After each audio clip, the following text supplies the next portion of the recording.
students. Today video class we are going to see about chapter 3 scoping. So last video class in this chapter we covered 4 topics, that is introduction about scoping, what is mean by variable scope and why we are using the LEGB rule, and then what are the different types of variable scope, and then what is mean by module, what are the characteristics of modules, and then benefits of using modular programming. In this video class we are going to discuss about what is mean by access control, how this access control can be applied to the programming language. So now we see about what is mean by access control.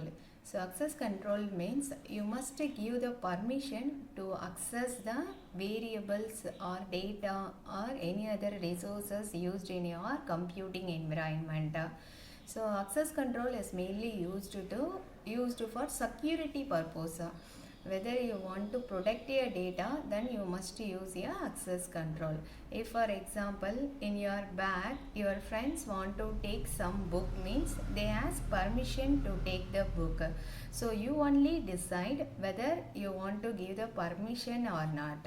The same way in the programming language, the programs can decide whether the permission can be given to the user or not.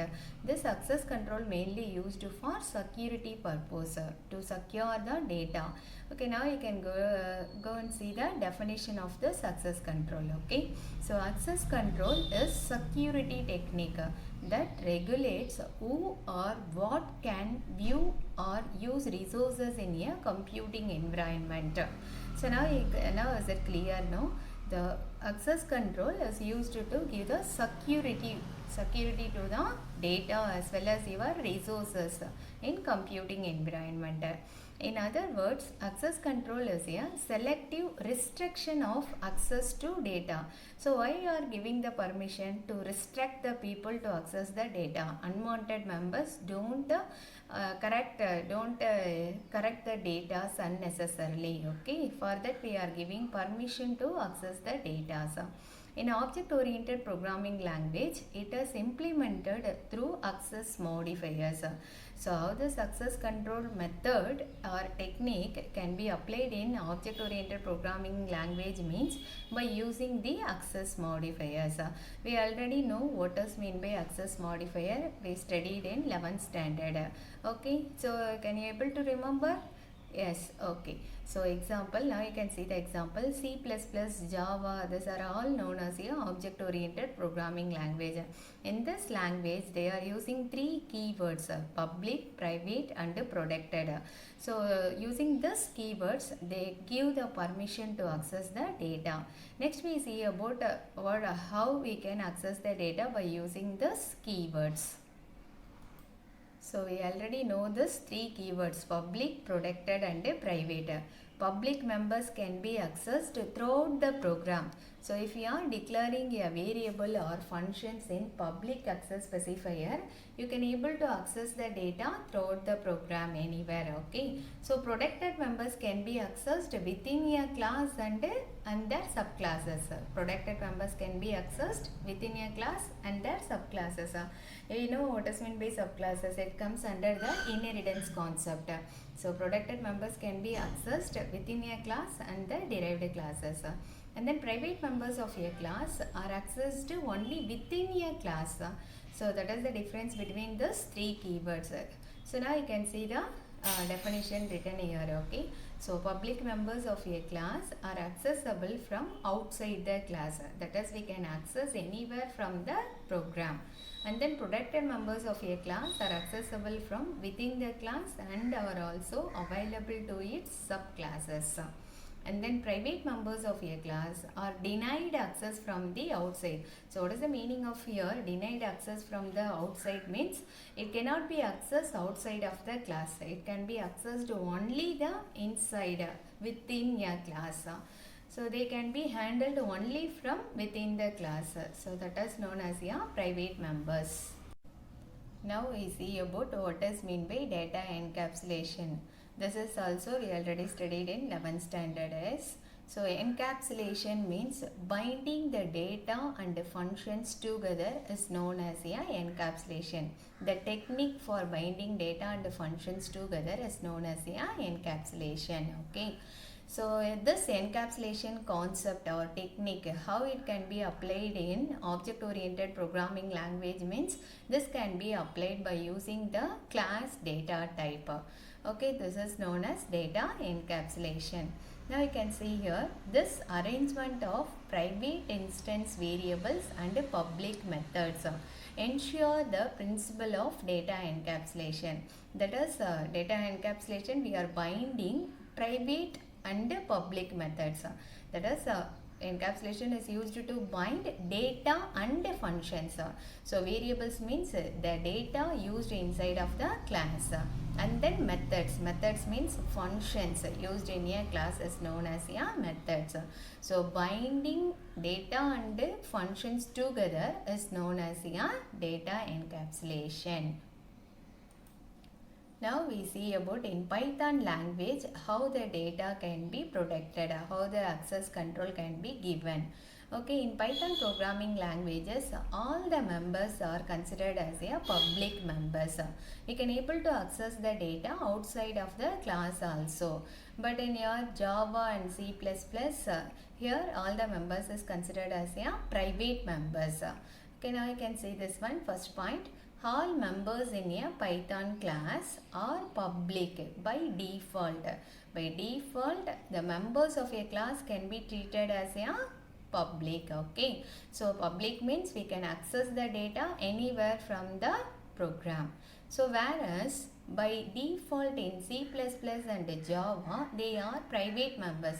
Private members means where you have to access. So private members can be accessed only within a class. Okay, so in C++ and Java, the default mode for member is private.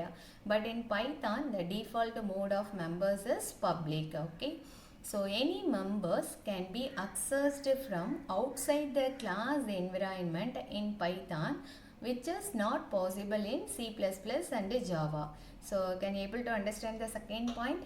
That is, in Python, we can able to access any members from outside the class. That means how it can be possible? In Python, all the members are considered as a public members. So we can able to access outside of the class.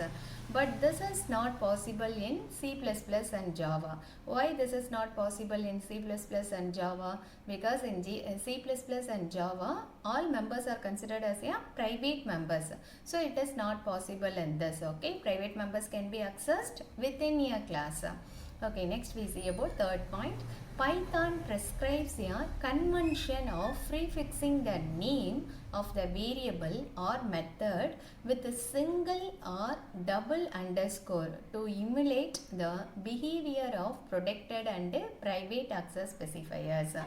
Okay, in Python, if you want to restrict the members to access, if you want to change the member into private or protected members, then we can use a single or double underscore. Okay, so if we want to change the Python members in private or protected members by using single or double underscore by prefixing the name of the variable or methods.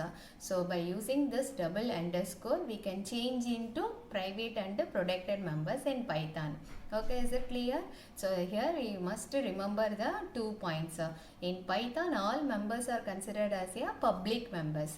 If you want to change into private or protected members, then we can use a single or double underscore before the variable name as well as the methods. Okay, is it clear?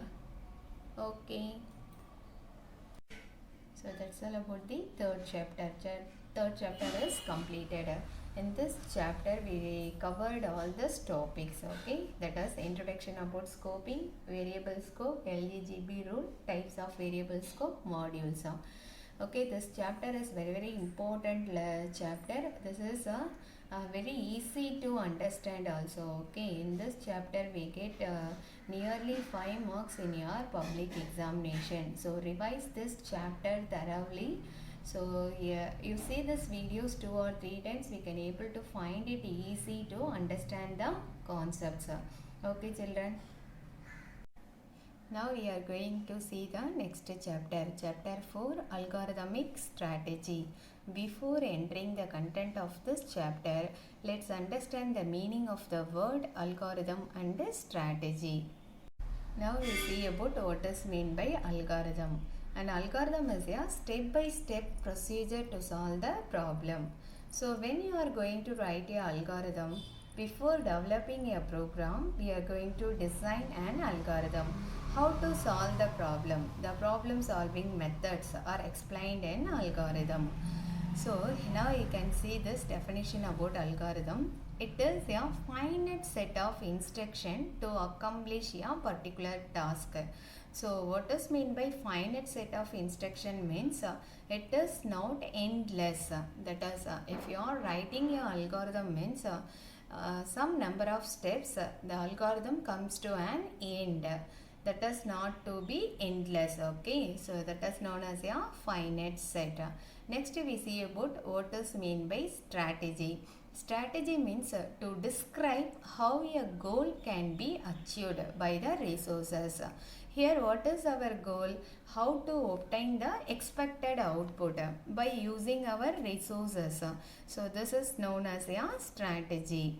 Next we see about what is meant by algorithmic strategy. Algorithmic strategies means are the things we want to consider. That is, what are the things we want to consider when defining the algorithm. That only we see in this chapter.